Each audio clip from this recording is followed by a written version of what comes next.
সমস্যা নেই। আসসালামু আলাইকুম। দেশ এবং প্রবাস থেকে যারা এই মুহূর্তে আমার এই ভিডিওটি আপনারা দেখলেন, সবাই আমার পক্ষ থেকে শুভেচ্ছা ও অভিনন্দন। দর্শক, আজকে প্রায় এক মাস পরে আমরা আজকে ইটের খোলের নিচ পাকাকরণ করার জন্য প্রস্তুতি নিয়েছি। কারণ প্রায় ১ মাস ধরেই প্রচুর বৃষ্টি হচ্ছে, লাগাতারভাবে বৃষ্টি হচ্ছে। সেই কারণে আমরা এই খোলের নিচ আমরা ঢালাই করতে পারিনি। আমরা দীর্ঘ প্রতীক্ষার ফলে আজকে আমরা কাজটি শুরু করতে পেরেছি। তো আসলে ভালো লাগে, যদিও আমি অনেক অসুস্থ, গতকালকে আমার অনেক জ্বর ছিল। তারপরও নিজের ওপর দায়িত্ব যখন বর্তায় তখন আসলে কোনো কাজ বাধা হয়ে দাঁড়ায় না।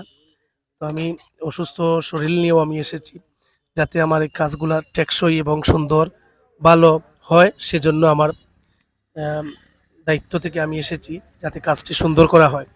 তো আপনারা দেখছেন এই মুহূর্তে আমাদের কার্যক্রম চলছে। আমাদের সাথে থাকুন, আমরা আস্তে আস্তে আপডেট দেওয়ার চেষ্টা করব। ধন্যবাদ সবাইকে।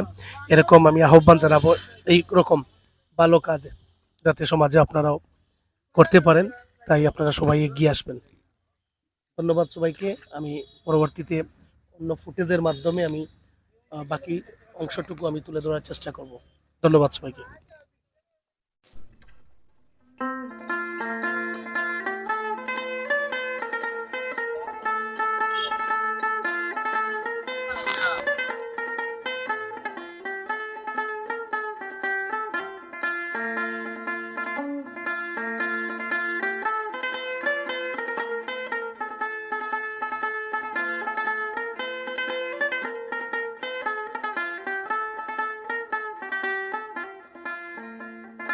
ফুটেজের সাথে আমি আমাদের মুন্সিগঞ্জের দক্ষিণ বাজার একটা পাবলিক টয়লেট হয়েছে, এটা উদ্বোধন হয়ে আপনারা যারা বাজারে আসলে যারা বাথরুমের প্রয়োজন, তারা আপনারা এই বাথরুমটি আপনারা ইউজ করতে পারেন। অনেক সুন্দরভাবে বাথরুমটি সরকারিভাবে নির্মাণ করা হয়েছে।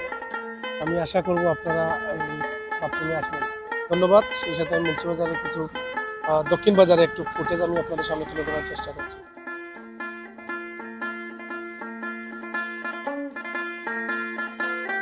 ভিতর সাইড কিছুক্ষণ পরে ঢালাই করা হবে, প্রায় 2.5 ইঞ্চি আমরা ঢালাই করব।